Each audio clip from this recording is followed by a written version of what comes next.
জাতি এবং সাধারণ মানুষ এটা মা ছেলের সম্পর্কের মধ্যে দেখছেন। অর্থাৎ মা একটা ক্রিটিক্যাল কন্ডিশনে হাসপাতালে আছেন, ছেলে যে কোনো মূল্যে ছুটে আসবে। এটা আমাদের সমাজে প্রতিষ্ঠিত হয়েছে এবং এভাবে দেখতে অভ্যস্ত হয়েছে আমরা। কিন্তু মনে রাখা দরকার, দুজনই রাজনীতিক। জননেতা জনাব তারেক রহমান এই মুহূর্তে আপনি ধরেন রাজনীতিতে তার যে কন্ট্রিবিউশন এবং যে দায়িত্ব রয়েছে, বিশেষ করে বিএনপির রাজনীতি এবং তারপরে ওরা দেশের রাজনীতি এবং আঞ্চলিক এবং আন্তর্জাতিক রাজনীতিও বলতে পারেন। কারণ ভূ রাজনীতির তো প্রসার বেড়েছে, কর্তৃত্ব বেড়েছে, আধিপত্যবাদী শক্তি আছে।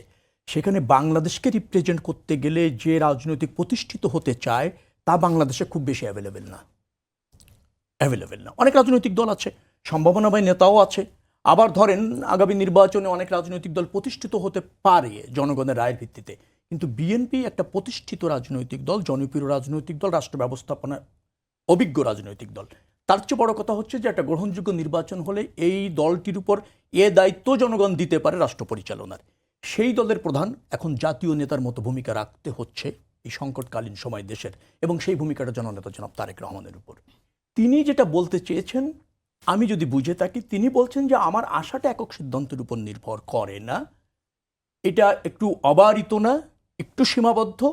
তার মানে এই না যে তিনি আসছেন না, তার আসতে হয়তো কিছু প্রাসঙ্গিক আনুষ্ঠানিকতা থাকতে পারে। নিরাপত্তা মানে আমি বলছি না শুধু তার ব্যক্তির নিরাপত্তা, ব্যক্তির নিরাপত্তার ঝুঁকি তো আছেই, সেটা আমরা সবাই বুঝি। কিন্তু তারপরও দেশের নিরাপত্তা, সামগ্রিক পরিস্থিতি, যেটা ধরেন মা ছেলেকে স্পর্শ করলেই সমস্যার তৃপ্তি হবে আর কি, ধরেন স্যাটিসফ্যাকশন হয় যে অসুস্থ মায়ের পাশে আমি আছি।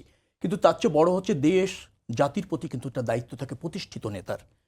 বাংলাদেশ কিভাবে চলবে, বাংলাদেশের স্বাধীনতা, সার্বভৌমত্ব, বাংলাদেশের সমৃদ্ধি, বাংলাদেশের রাজনীতি, এটা যাতে লুণ্ঠিত না হয়, প্রভাবিত না হয় আঞ্চলিক এবং আন্তর্জাতিক শক্তি দ্বারা, সেই জায়গায় কনসার্ন থেকে তিনি অনেক কিছু বিবেচনা করে উনি বলছেন না যে আসছেন না, উনি বলছেন আসার তড়িৎ সিদ্ধান্ত নিতে সমস্যা হচ্ছে। তবে আমি এটা মনে করি যে তিনি অতি দ্রুতই আসবেন, আমার যতটুকু জানা। আজকে যেমনটি নির্বাচন কমিশন জানিয়েছে তারেক রহমান এখন ভোটার নেই, বিগত সরকারের সময় তার ভোটার তালিকা থেকে তার নাম বাদ দেওয়া হয়েছে। সম্ভবত তার নাগরিকত্ব নিয়ে এক ধরনের ধোঁয়াশা, কিংবা আমি জানি না ঠিক আসলে পরিষ্কার না এখন তার নাগরিকত্ব বাংলাদেশে আছে কি বাতিল করা হয়েছে, এবং তার পাসপোর্ট নিয়ে এটা তো মোটামুটি সবাই জানেন। এগুলো কি কোনো কারণ হতে পারে কিনা? এগুলি কোনো কারণ একমাত্র কারণ হতে পারে আমি তা মনে করছি না। এ সমস্যাগুলি আছে এবং ধরেন তিনি ভোটার থাকবেন, এটাই ছিল ন্যায্য।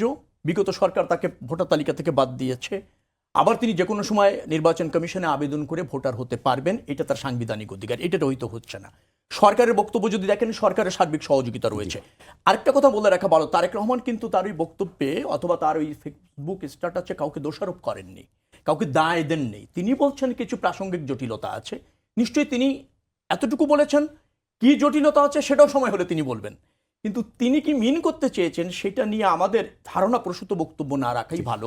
তিনি দায়িত্বশীল ব্যক্তিত্ব এবং রাজনৈতিক ব্যক্তিত্ব, কখন কি বলতে হয়, কখন কি করণীয় এবং কোনটা জনগণের জানার অধিকার আছে, কতটুকু জানার অধিকার আছে, সে ব্যাপারে তিনি কনসার্ন। নিশ্চয়ই আমরা সবকিছু জানতে পারবো, বুঝতে